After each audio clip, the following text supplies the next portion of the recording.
நான் தியானம் பண்ணும்போது எனக்கு கடவுளோட உருவமெல்லாம் தெரியுது, பல வர்ணங்கள்லாம் தெரியுது, பல கலர்லாம் தெரியுது. இதெல்லாம் உண்மையா? இது எதுக்காக அப்படின்னு கேட்டிங்கன்னா, இந்த அனுபவமெல்லாம் என்ன உணர்த்தி கொடுக்குது அப்படின்னு கேட்டிங்கன்னா, முதல்ல தியானத்தை பற்றி தெரிஞ்சுக்கோங்க. தியானம் என்பது அனுபவங்களற்ற ஒரு சூன்ய நிலை.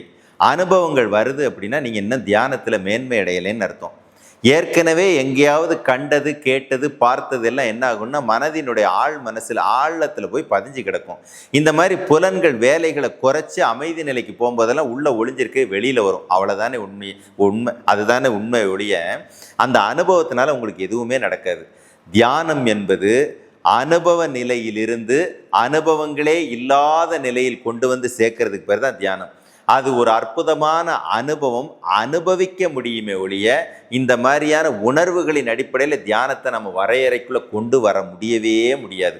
தியானம் என்பது அனுபவங்களற்ற ஒரு சூன்ய நிலை, ஒரு பரவச நிலை. அதை அனுபவிச்சு தான் பார்க்க முடியும். குருவே சரணம்.